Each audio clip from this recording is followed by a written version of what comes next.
சினிமாவில் இவனுக்கு வயசு 55, இவன் கட்டி பிடிச்சி ஆடுற பொண்ணுக்கு வயசு 16, 18, 20.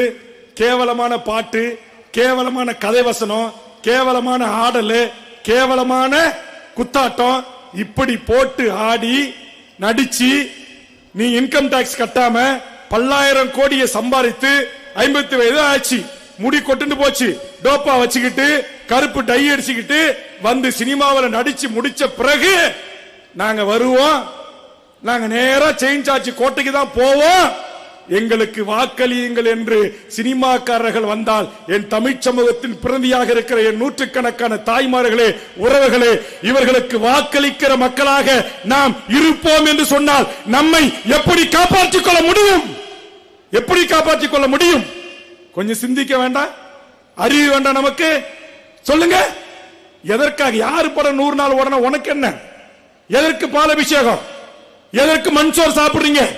எதற்கு ஆடையை அவுத்து போட்டுட்டு வேப்பனையை கட்டிக்கிட்டு அங்க பிரச்சனை போறீங்க? அவனுக்கு 100 கோடி ரூபாய் வாங்கணும், 200 கோடி வாங்குவான், 200 கோடி வாங்குவான், 500 கோடி வாங்குவான். அவன் BMW கார் போவான், ஆடி கார்ல போவான், ஈசிஆர்ல பனையூர்ல பங்களா வச்சிருப்பான். உனக்கு என்ன இருக்கு?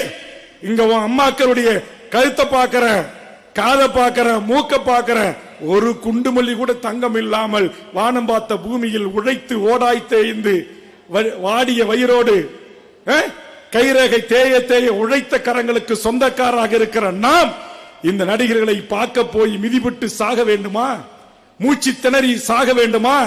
நீங்கள் தூக்கி அதோ உங்கள் கதாநாயகன் என்று காட்டி காட்டி அந்த பச்சை குழந்தையை விழுந்து கைதவறி விழுந்த போது அது தாழ்பட்டை உடந்து விலா எலும்புகள் முறிந்து சாகடிக்க வேண்டுமா?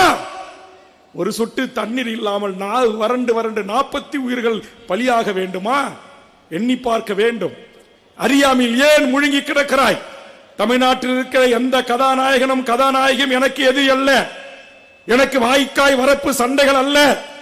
ஆனால் அதே நேரத்தில் சினிமா மோகத்தால் கட்டுண்டு கிடக்கிற என் இளைய தலைமுறையை, என் மாணவர் சமூகத்தை, உங்களை 10 மாதம் சுமந்து பெற்ற உங்கள் தாய் தந்தையை உங்கள் பிறந்த நாளுக்கு அவர்கள் காலில் விழுந்து அம்மா என்னை வாழ்த்துங்கள், பாட்டி என்னை வாழ்த்துங்கள் என்பதற்கு எவனோ ஒரு நடிகை காலிலே விழுகின்ற ஈழப்பிரவியாக தமிழ் சமூகம் இருக்க கூடாது என்பதற்காக தொண்டாவி போக கத்துகிறேன்.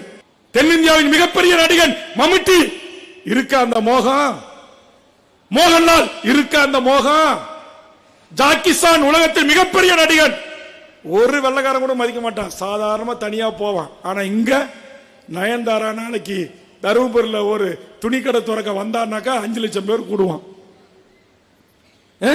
என்ன புரிதல்?